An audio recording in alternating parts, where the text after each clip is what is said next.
Bueno, amados hermanos, vamos a hacer el estudio hermoso acerca de el primer milagro del Señor Jesús.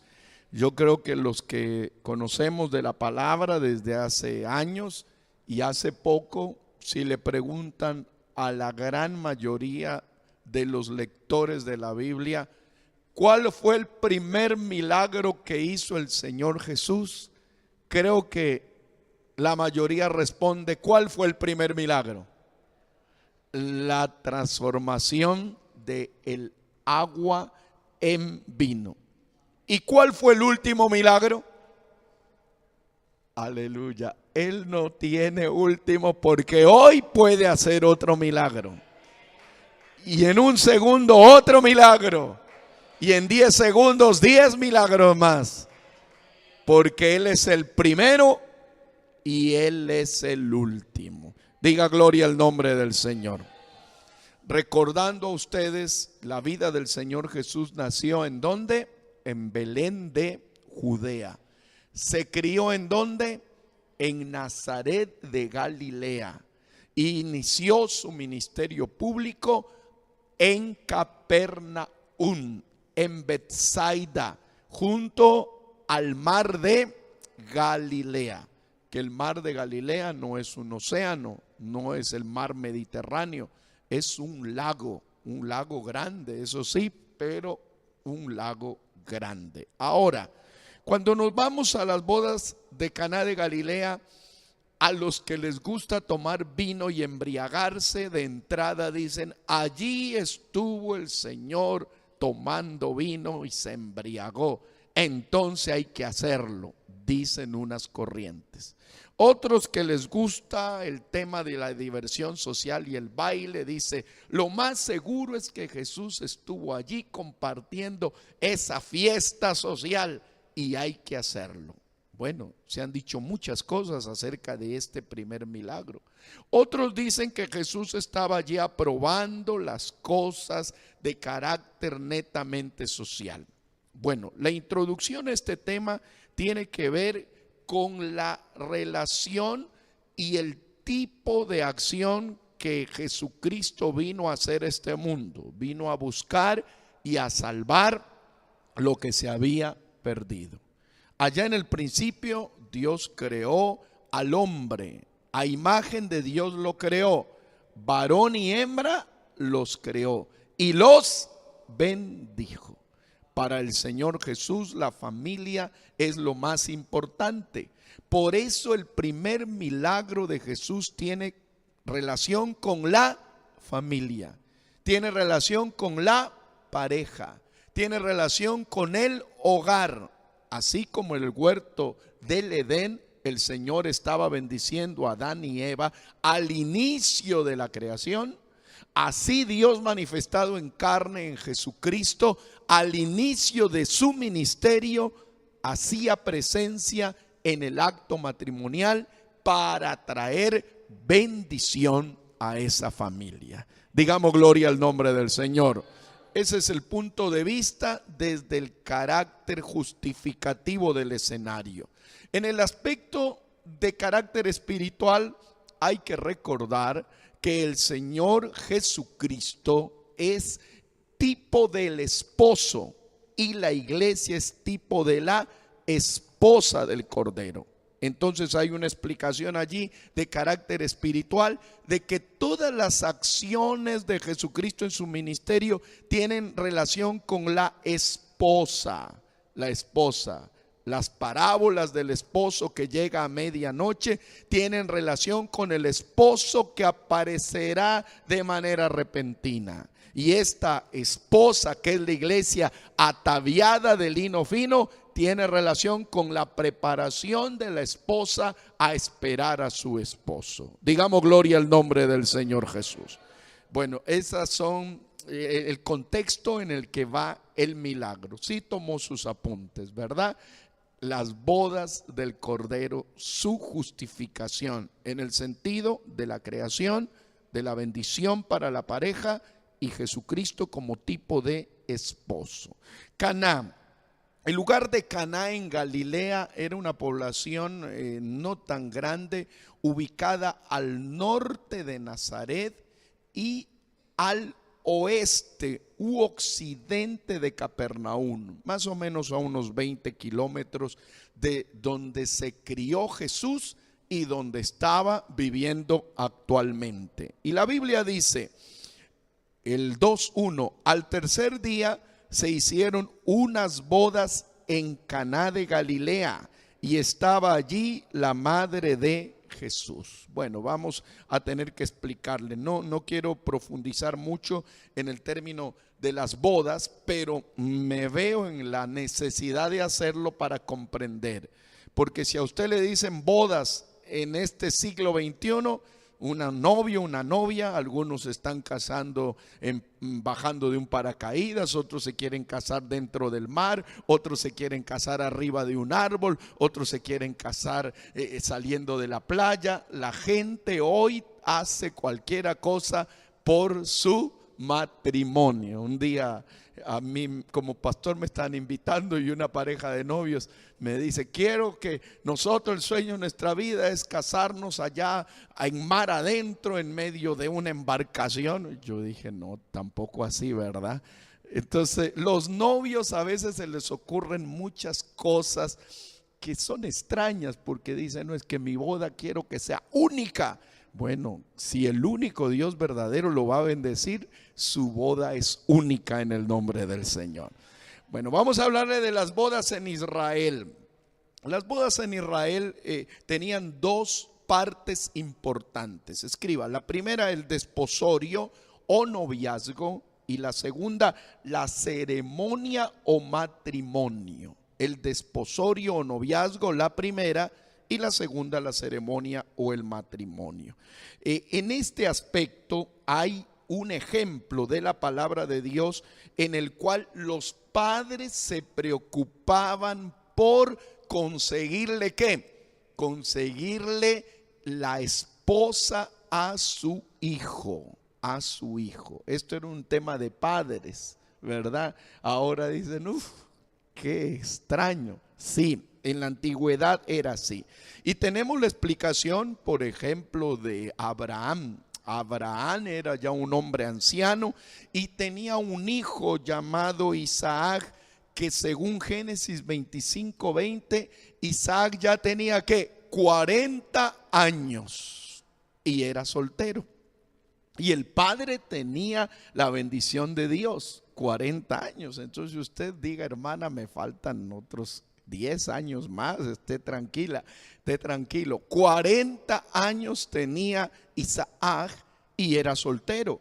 Entonces Abraham dijo: yo quiero que mi hijo se case, pero no quiero que se case con una mujer que no sea del entorno nuestro. Y lo llamó ¿a quién? Sí saben la historia, no quiero entrar a leer allí porque se nos va el tiempo. Lo llamó ¿a quién? A Eleazar, su mano derecha. Y le dijo: vas a tener que prometerme que tú vas a conseguir esposa para mi hijo, pero no de cualquier tipo de pueblo. Tienes que ir a la casa y a la tierra de donde yo soy y allí conseguirle una esposa. Y Eleazar dijo: me parece bien, pero ¿qué tal si él quiere quedarse allá y no quiere volver? No sé, así no quiera volver, pero tienes que conseguirle esposa de mi pueblo. Eso, ¿sabe qué quiere decir? Que en el matrimonio el cuidado que Dios tiene de los que son sus hijos es para que preserven no la comida, no la dormida, nada más, no el aspecto social, sino el aspecto ¿qué? Espiritual. Diga gloria a Dios. Porque a Abraham se le dijo: vete de tu tierra y de tu parentela a la tierra que yo te daré. Y se le mostró el verdadero Dios. Entonces él quería para su hijo que no se contamine con los dioses paganos, sino con el Dios verdadero. Diga gloria al nombre de Jesús. Entonces este hombre se fue, aleluya, y llevó una dote, un pago. Dice que tomó 10 camellos, regalos escogidos, pendientes de oro, aleluya, le dio a la muchacha y de medio ciclo y 2 brazaletes, según Génesis 24:22. Aleluya, estaba lleno de presentes. No es ahora cuando usted tiene su hijo, su hija, no es de decir, se lo doy porque no lo aguanto. No, por favor. Un hijo es un bien muy preciado. Una hija es un bien muy preciado, ¿sí o no? No diga no, con el primero que aparezca ya, que no, señor. Aquí era algo muy importante y tenían que llevar presentes. En el nombre del Señor. La historia de los matrimonios en Israel, el desposorio, ¿sabe con qué tiempo de anterioridad se daba? Aproximadamente 1 año de anticipación. Repita, ¿con cuánto tiempo? 1 año de anticipación. O sea que los novios de Caná, donde Jesús estuvo presente, es bastante real decir que ellos se hayan desposado. ¿Con qué tiempo? Con 1 año de anticipación. Si está tomando sus apuntes, ¿verdad? Aquí y en el corazón, y los que quieren también. 1 año de anticipación. Eso le daba, ¿sabe qué? Le daba valor primero espiritual. Acuérdese que cuando el Señor Jesús, cuando María recibió la anunciación de que estaba embarazada, estaba ¿qué? Desposada. Para el desposorio firmaban un contrato en el cual se decía que ese hombre y esa mujer quedaban desposados y el hombre tenía que entregarle un dote, un pago. ¿A quién? A los padres de esa muchacha por haberla criado y formado. ¿Cómo les parece? Digan amén, aleluya. Yo digo amén porque tengo la bendición, aleluya. Entonces tenían que darle un pago, porque era algo que tiene mucho valor. Y alguien dirá, bueno, los amigos dirán, yo no conozco mucho de eso, qué interés. No le hablamos de eso, le hablamos del valor que hay que darle a un hijo y hay que darle a una hija. Y en Israel llevaban ese pago, firmaban un contrato. Y escuche bien que esto es como la parte central para comprender el primer milagro. Una vez que firmaban el contrato, el padre se iba con su el novio llevaba a su mejor amigo, por eso dice la palabra del Señor, el amigo del esposo formaba parte fundamental en eso. El amigo del esposo se alegra cuando se casa su amigo. Entonces llevaba un amigo y también el padre. Y en ese momento el padre le decía al otro padre y a la novia, nos vamos. Y de aquí vamos a volver en 1 año cuando mi hijo, el novio, tenga el lugar donde van a vivir, tenga organizado de qué van a vivir y tenga claro cómo va a ser la fiesta, y van a organizar la fiesta ¿qué? En 1 año. Diga gloria a Dios. ¿Cómo le parece? En 1 año. Por eso dicen, se acabó el vino. Pero ¿cómo se acabó el vino? Si esa fiesta se está organizando con cuánta anticipación, con 1 año. O sea que esos novios se fueron, ese novio se fue y organizó la fiesta y estaba buscando todo lo necesario para la fiesta, porque así se organizaban. Le voy a decir 2 cosas que le van a servir. Dote es la cantidad de dinero y era una garantía en caso de repudio. Ese dinero tenía que darlo el novio al padre de la novia. ¿Sabe por qué? Porque si había repudio, ese dinero le servía cuando el novio o el esposo la repudiaba, o también cuando él podía morir. El dinero le daban al padre y el padre como que lo tomaba y sí podía trabajarlo, pero después tenía que el interés podía quedarse el padre, pero el capital era ¿de quién? Era de la novia. Y ustedes habrán leído lo que pasó con aquel personaje llamado Jacob. Jacob fue, aleluya, a un lugar a conseguir esposa también, y consiguió, le gustó una muchacha llamada Raquel. ¿Cómo era la joven Raquel? ¿De hermoso semblante o de ojos delicados? De hermoso semblante. Y Lea, ¿cómo era? De ojos delicados. Un joven dijo: ayúdeme, pastor, a orar porque quiero una mezcla entre Raquel y Lea. No pide nada y hasta ahora sigue ahí orando, aleluya. Entonces Raquel tenía hermoso semblante y Lea ojos delicados, y Jacob se enamoró de Raquel y también hizo ese contrato de casarse con ella. Pero cuando ya estaban en la fiesta, después el padre, que era un poco extraño para los negocios, en vez de darle a la hija enamorada de el joven, le dio ¿a quién? A la mayor. Y cuando se despierta el joven dice: ¿qué es lo que ha pasado? Y dicen: ¿cómo? Ella no es Raquel. Y va el padre y le dice: mira lo que me hiciste. Y dice: no sé, pero aquí nuestra costumbre no es dar a la hija menor primero. Y se pone Jacob y dice: ¿y ahora qué hago? Bueno, le dice: si quieres la enamorada que te ha gustado, tienes que trabajar otra semanita. ¿Y cuánto era la semana? Sí, 7 años. Le dijo: tienes que trabajar otra semana. Por eso significa 7 años. Diga gloria a Dios. Por eso, sin irnos del tema, en la escatología, las 70 semanas de Daniel, la semana 70 se divide en 2, 3 años y medio, y 3 años y medio son 7 años.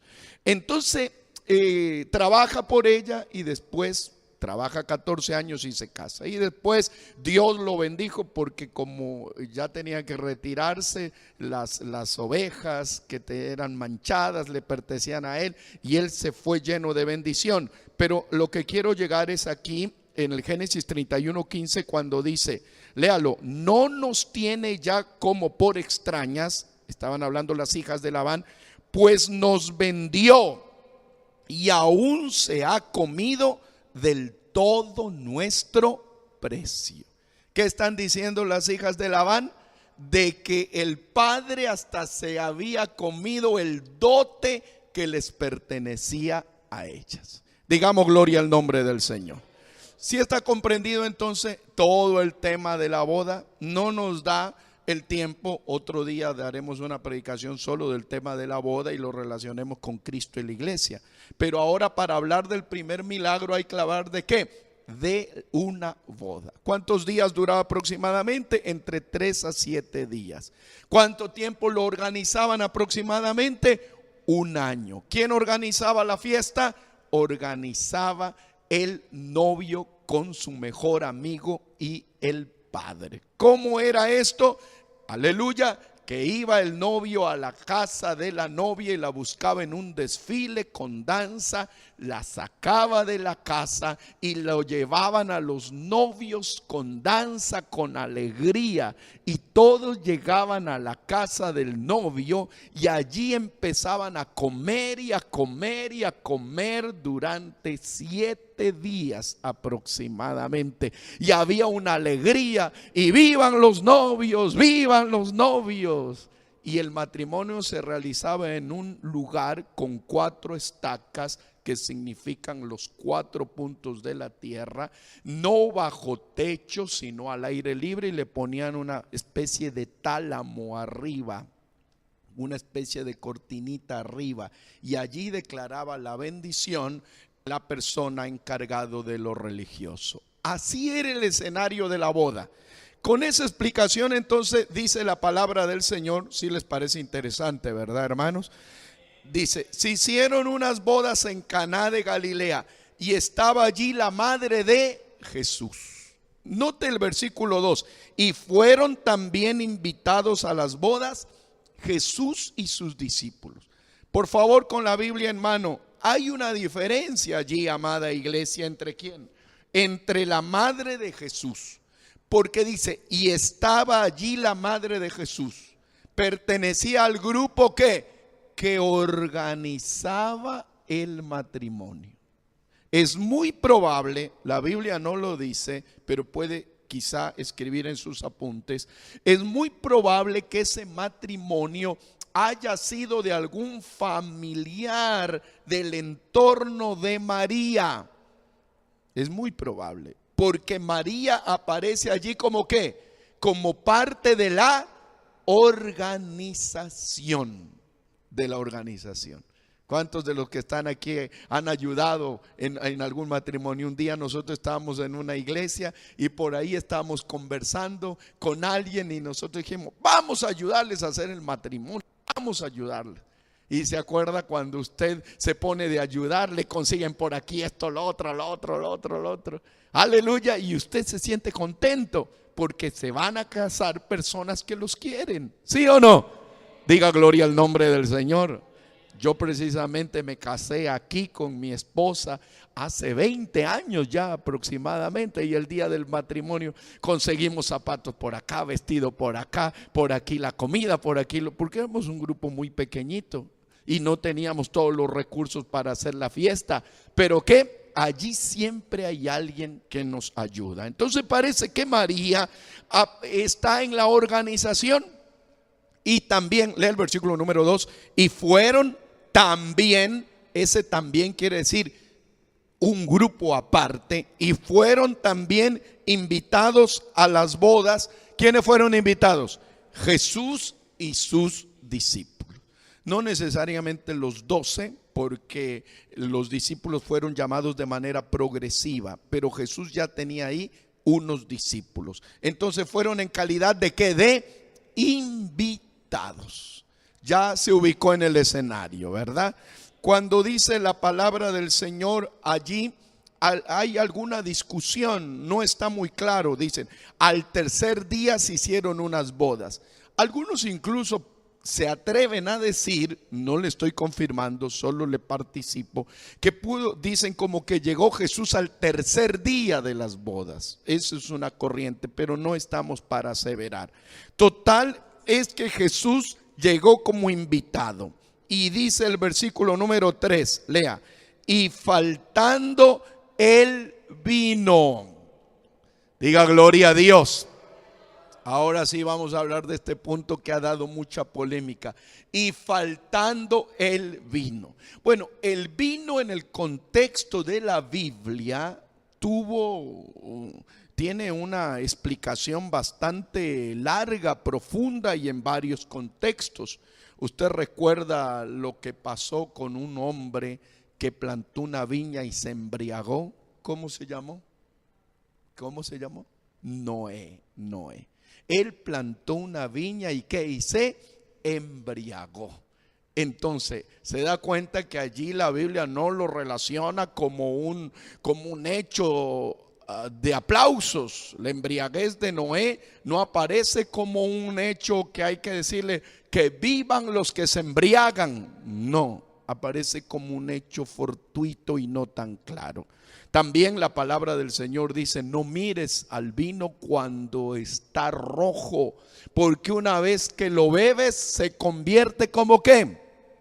Como un veneno de áspid y es amargo.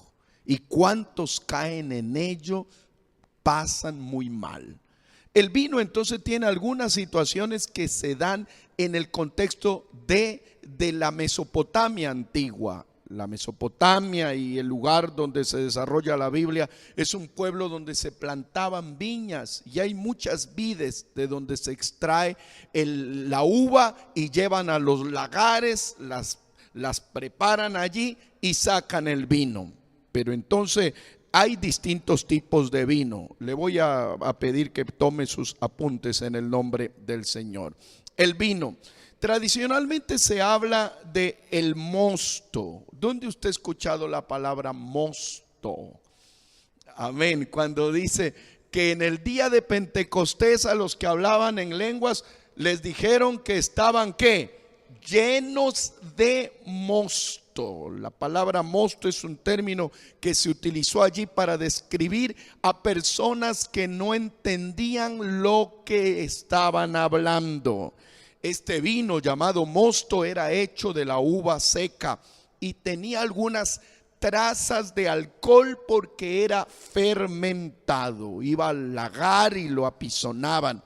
No era un vino totalmente embriagante, era un vino fresco, pero sí producía que la gente se alegre. Hay que considerar que cuando les dicen que estaban como llenos de mosto, quiere decir que el mosto, cuando se tomaba en exceso, producía que alguien sea lleno de vino y empiece a emitir palabras que no eran concordantes. No quiere decir que los del Pentecostés tomaron vino, sino que la gente los relacionó como si lo hayan hecho. Vamos con el siguiente. El segundo vino, hay otro vino que lo hacen de uva más fresca, no de uva fermentada, sino de uva más fresca, que se trae directamente de la vid y se lo lleva al proceso. Este vino en Israel es utilizado para acompañar las comidas. Este es el vino utilizado para acompañar las comidas y también el vino utilizado en la Pasaj o en la Pascua. Es un vino que no embriaga, es un vino sin alcohol. Es el vino que se utiliza, que hay que tomarlo, ¿en dónde?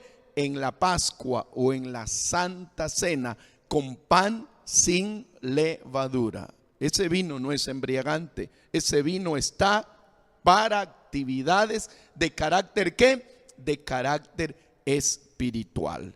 Y hay el tercer vino, el fermentado o con grado de alcohol, que ese vino sí es embriagante. El libro de Efesios 5:18 dice: no os embriaguéis con vino, en el cual hay ¿qué? Disolución, más bien sed llenos de ¿qué? Del Espíritu Santo. ¿Cuánto le damos gloria al nombre del Señor?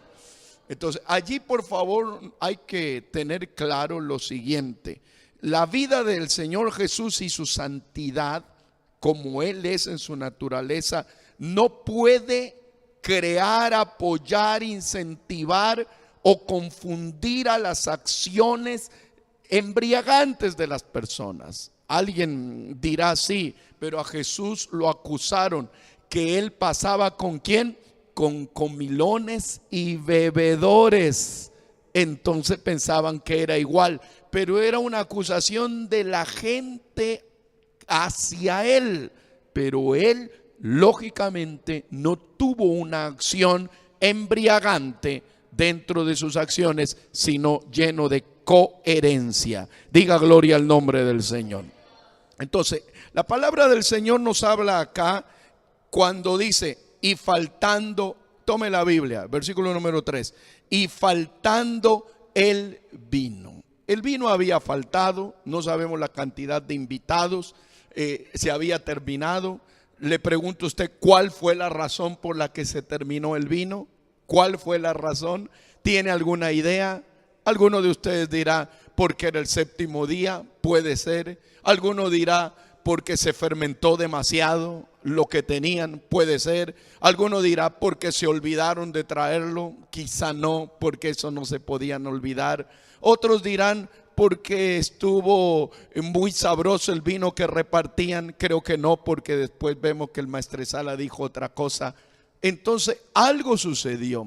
Acuérdese que en los acontecimientos del Señor Jesús, escúchelo bien, aleluya, no se dan de manera circunstancial, sino con propósito. Cuando el Señor Jesús le dijeron: mira, este hombre, Señor Jesús, ha pecado, ¿por qué está en esa condición? ¿Por qué está así? Y el Señor Jesús dijo: no es que él o sus padres han pecado, sino que está en esa condición. ¿Para qué? Para que la gloria de Dios se manifieste en él. ¿Por qué faltó el vino en la boda de Caná de Galilea? Para que la gloria de Dios se manifieste allí. ¿Cuántos lo creen y le dan gloria al nombre del Señor? Diga gloria al nombre del Señor. Entonces, ¿qué dice en el nombre del Señor? Y faltando el vino, lea el versículo 3, la madre de Jesús, aleluya, le dijo: no tienen vino. Bueno, aquí hay otra fuente de criterios dispares. Quienes quieren colocar a María como intercesora y rogadora utilizan este texto para decir que primero hay que pedirle a María para llegar a Cristo. Y eso no es una claridad, fue una particularidad. ¿Por qué? Porque le estamos explicando que muy probablemente María era ¿qué? Parte de la organización. Entonces, cuando dice que fueron a María, es porque María, no sabemos si el novio que se casaba era sobrino, era hijo de la prima, era algún familiar. Entonces, por eso se acercan y le dicen a María, o María se da cuenta que se acabó el vino. La madre de Jesús, léale, le dice a Jesús: no tienen vino. Repita, ¿qué le dijo? No tienen vino. No dijo no tenemos vino, dijo no tienen vino. Está diciendo que notó el problema que existía. No tienen vino. Y para usted, para mí dirá: no, pero entonces ya no se debían embriagar. Recuerde que no estamos hablando del vino como hecho embriagante, sino como una manera de utilización del vino para digerir la comida. Para digerir la comida. Porque en el entorno donde se desarrolló el escrito de la palabra, utilizaban el vino para ello. Digan gloria al nombre de Jesús. Hay lugares, hay países donde antiguamente, si no había el vino, no comían directamente. Y hay algunos que no somos de ese origen, de ese país, y se van a vivir un tiempo allá y dicen: no, yo tengo que tomar vino siempre. Si nunca tuvo la costumbre y ya se volvió bebedor de vino. Pero eso no es así. Entonces, la Biblia dice aquí: no tienen vino, porque faltaba el vino para digerir los mismos alimentos. Era un problema. No era nada más una necesidad de algarabía o emborracharse. Era parte fundamental de la boda. Y mire lo que dice aquí. Diga gloria al nombre de Jesús. En el versículo número 4 de San Juan 2 dice: Jesús le dijo, léalo: ¿qué tienes conmigo, mujer? Aunque no ha venido mi hora. Diga gloria al nombre del Señor Jesús. Le voy a explicar esto. Cuando nosotros hablamos de esta situación, ¿qué tienes conmigo, mujer? Tampoco vamos a irnos al extremo a pensar que Jesús se molesta, se enoja. No. La palabra mujer no es descalificativa. No le dice: ¿qué tienes conmigo, madre? No, ¿qué tienes conmigo, mujer? O hay otra traducción que dice: ¿qué tienes conmigo, dama? O ¿qué tienes conmigo, señora? Como suelen utilizar en ciertos países: señor, señora. ¿Qué tienes conmigo, señora? No era una falta de respeto, porque no puede concordar la vida piadosa de Cristo con una acción descalificativa para María. Eso no tiene sentido. Entonces, cuando le dice: ¿qué tienes conmigo, mujer?, no la está irrespetando, sino que él dice: bueno, ¿qué es lo que sucede? No tienen vino, como que dice: yo no soy el novio, yo no soy el organizador de esta fiesta, yo soy el invitado. Yo no quiero aquí entrar, yo no quiero participar, no sé. Estaba leyendo eso y estudiando y decía, así a veces sucede. Aleluya, el Señor quiere hacer prodigios, milagros y cosas maravillosas, pero hay hombres y mujeres que no le expresan la necesidad. Pero es bueno decirle, Señor, se acabó, aleluya, la bendición en mi vida, se acabó el bien espiritual en mi vida, se acabó el deseo de adorarte, se acabó las fuerzas para servirte, se acabó la revelación, se acabó la visión. Haz algo en mí. ¿Cuánto le alaban al Rey de Gloria? Haz algo en mí. Hay poder en el nombre de Jesús. Pero ¿cuál fue la respuesta? ¿Qué tienes conmigo, mujer? Y le dijo, léalo, aún no ha venido mi hora. Bueno, esta palabra, aún no ha venido mi hora, la encuentra usted en varias ocasiones dichas por el Señor Jesús. Cuando Jesús utilizaba la palabra, aún no ha venido mi hora, ¿sabe a qué se refería? A su muerte. Diga gloria a Dios. A eso se refería, a su muerte. Escríbalo, porque hay algunos que dicen, aún no ha venido mi hora. ¿Sabe qué? Dicen otros que Jesús expresó eso porque decía, aún no ha venido la hora de hacer milagros. Aún no ha venido el inicio de lo milagroso en mí. No, aleluya. Aún no ha venido mi hora quiere decir, aún no ha venido el momento de morir. Si este fue el primer milagro de Jesús y su ministerio público duró 3 años y medio aproximadamente, todavía faltaban 3 años para que él muera. Entonces cuando la mujer le dice, no tienen vino, hay una respuesta allí hasta que tiene sentido escritural, profético, salvífico, porque él es la vid verdadera.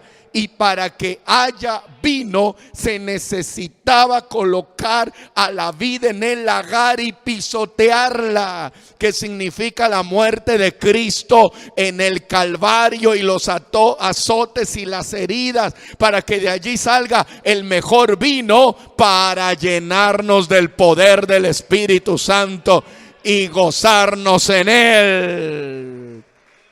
Del aplausos al Rey de Gloria. Creo que lo vamos entendiendo bien. Creo que lo vamos entendiendo bien. El versículo número 5 dice, su madre dijo a los que servían. ¿Qué le dijo su madre? Léalo. Haced todo lo que os dijere. Qué linda palabra. ¿Cuánto le damos gloria al nombre del Señor? Haced todo lo que os dijere. Hace un momento la madre se acerca y le dice, no tienen vino. Tienen un diálogo con él.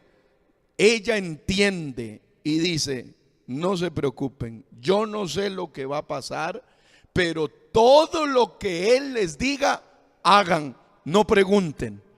Hay algunos que hasta de manera un poco sin falta de respeto por el Señor, pero dice, ¿será que lo vio haciendo milagros a Jesús anteriormente? ¿Qué dicen ustedes? ¿Será que Jesús hacía milagros domésticamente? No, la Biblia no lo menciona eso. Lo que pasa es que cuando Jesús le hablaba hasta María, ella sabía que Jesús siempre tenía el control de las cosas. Si pueden alabarle al Señor, siempre tuvo el control de las cosas. Él sabe lo que hace. Y en esta noche digamos, hay poder en el nombre de Jesús. Hagan lo que Él les dice.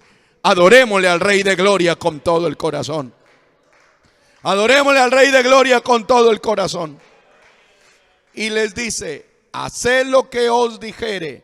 Léalo. Y estaban allí, versículo número 6, 6 tinajas de piedra. ¿Para qué? Si está en el versículo 6, lean hermanos San Juan 2:6. Y estaban allí 6 tinajas de piedra. ¿Para qué?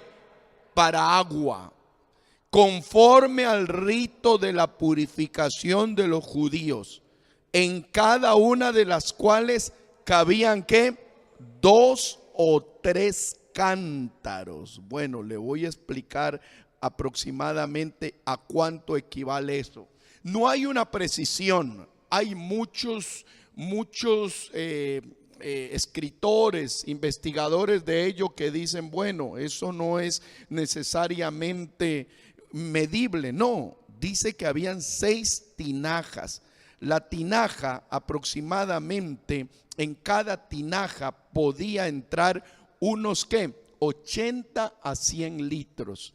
Entonces estamos hablando a 80 litros de 480 litros de agua. Ese es un promedio. Uno le ponen 100 y otro le ponen 50 y otro le ponen mínimo. Creo que no eran tinajas de 2 litros, porque 12 litros no les servía.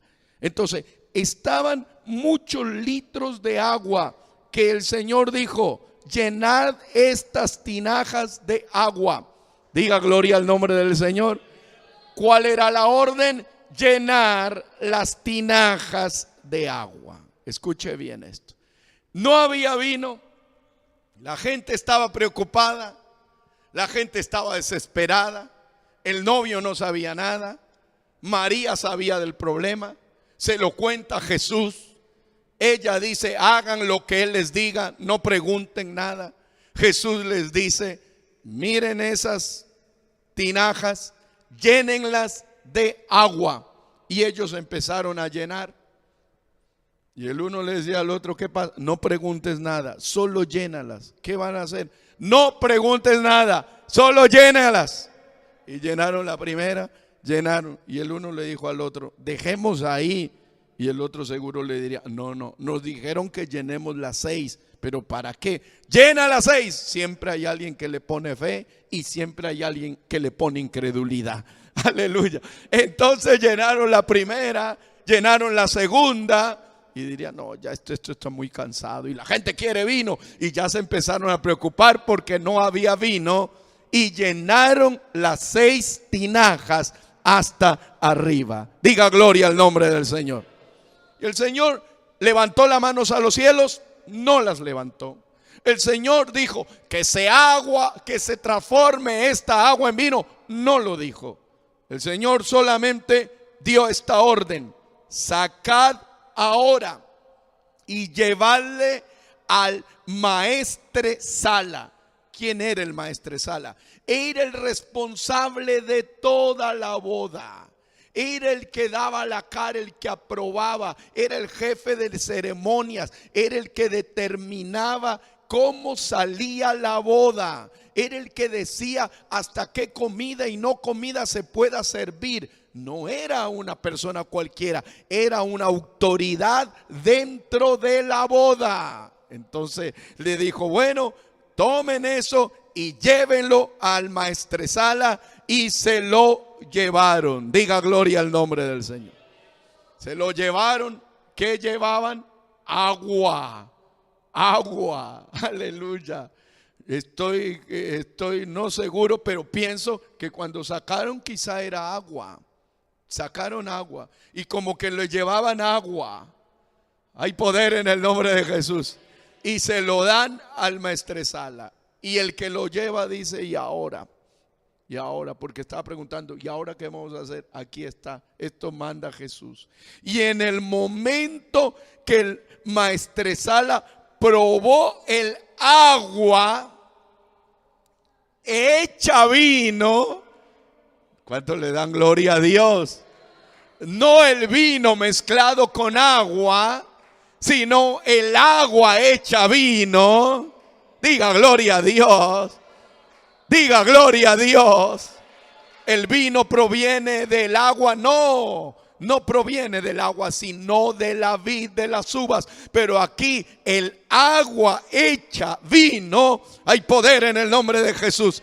Sin saber él de dónde era, aunque lo sabían quienes, lo sabían los sirvientes que habían sacado el agua.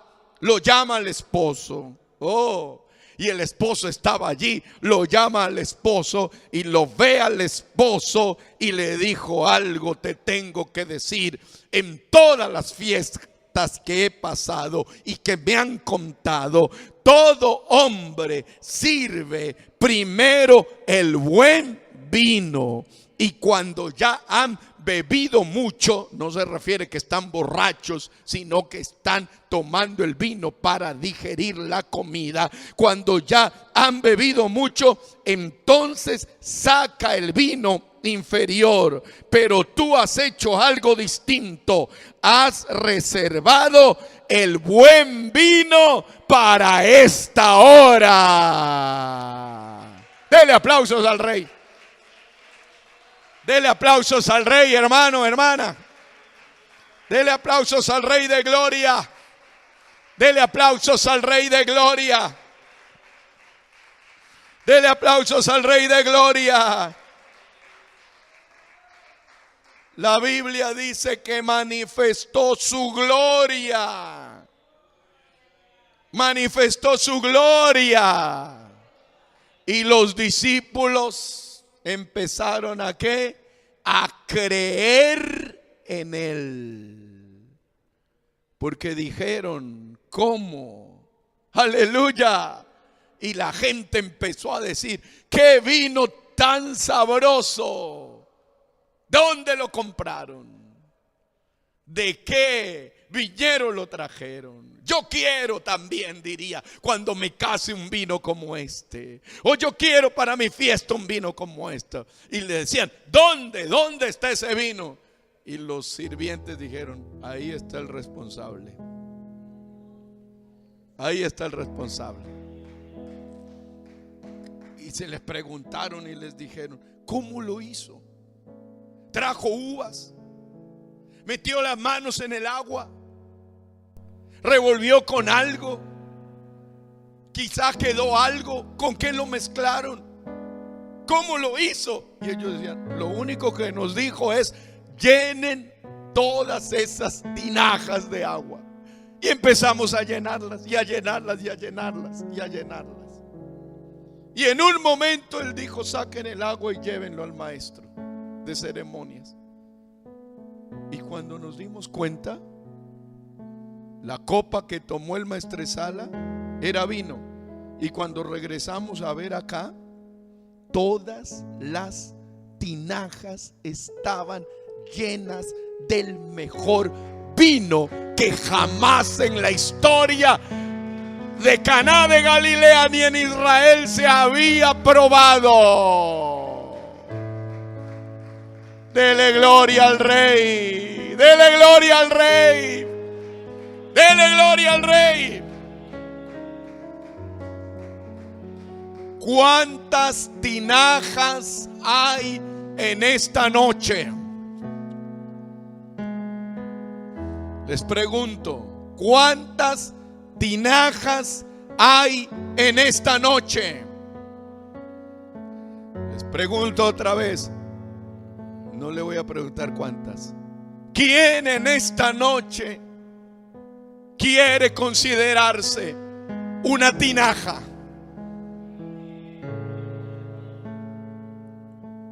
¿Quién en esta noche se considera una tinaja? Llena tu tinaja de agua hasta el borde. Llena tu tinaja de agua hasta el borde, que es el corazón quebrantado, contrito y humillado, al que Él no lo desprecia. El agua significa la palabra. Llénate de palabra hasta el borde de tu vida. Que la palabra de Dios abunde en tu corazón. Que la palabra te sature. Que la palabra te llene. Hay poder en el nombre de Jesús. Los mejores vinos actualmente en el mundo Dicen que son de la Riviera Francesa, del sur de Francia. Y aquí en América dicen no, los mejores vinos son los que están allí al sur de Chile, entre Valparaíso y Santiago. Allí hay grandes vides. De ahí dicen que sacan el mejor vino. Otros dicen no, los mejores vinos son los italianos. ¿Sabe cuál es el mejor vino? El mejor vino que jamás alguien lo ha hecho y lo ha probado es el vino que hace Jesús cuando transforma una vida.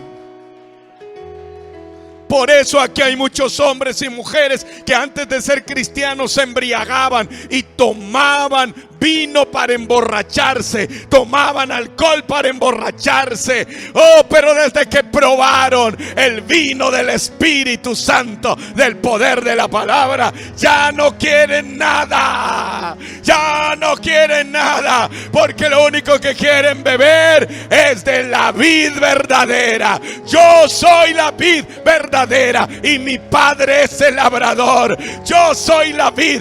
Jesucristo es esa vid verdadera que cuando uno bebe de Él hay poder y hay victoria.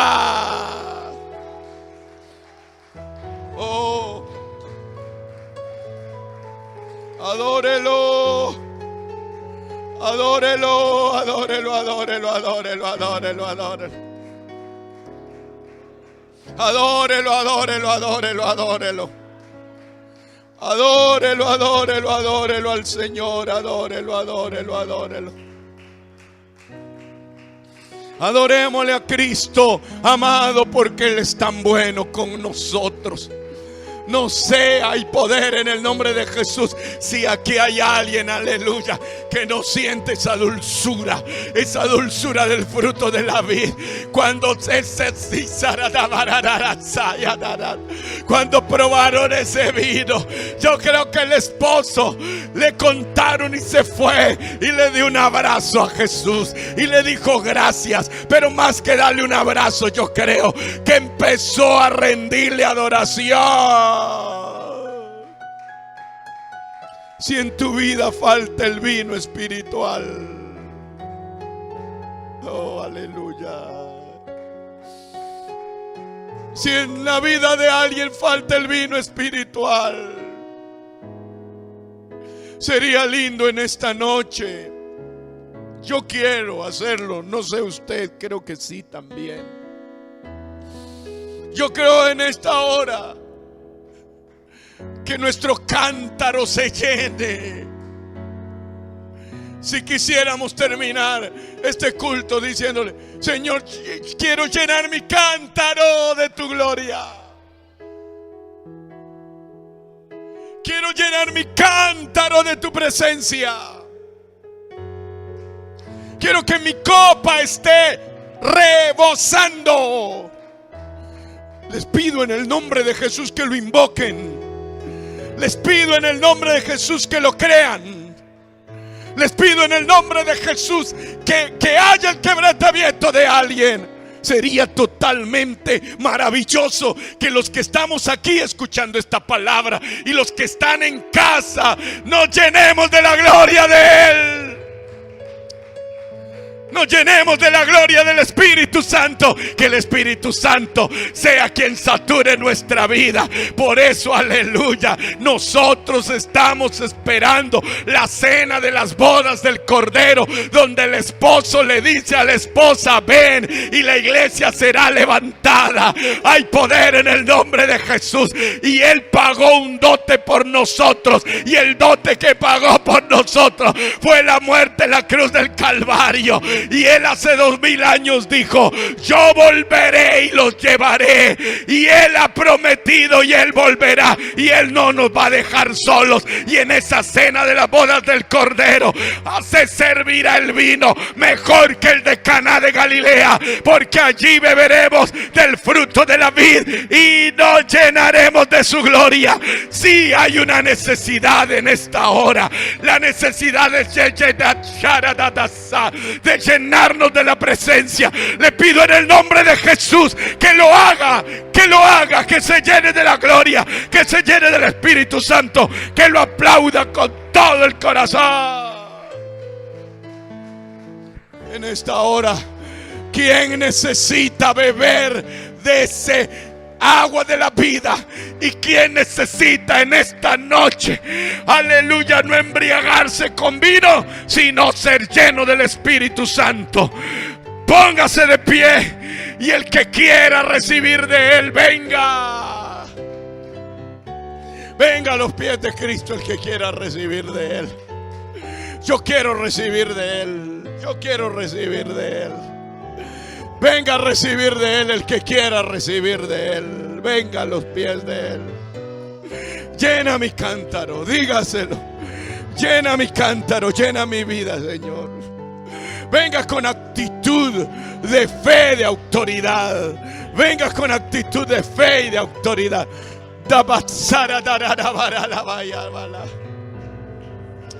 Llena mi vida, Señor. Yo quiero recibir. Yo quiero recibir de tu gloria.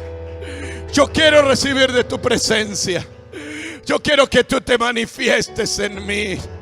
Yo quiero que tú te manifiestes en mí. Lléname, lléname. Apláudalo a Él, apláudalo a Él, apláudalo, apláudalo. Si alguien en esta hora quiere llenar esa vida, puede hacerlo en el nombre de Jesús. Puede decirle: Señor, lléname. A pasar la mañana. Apláudalo, apláudalo, apláudalo, apláudalo. Apláudalo, apláudalo, apláudalo. Apláudalo, apláudalo, apláudalo, apláudalo.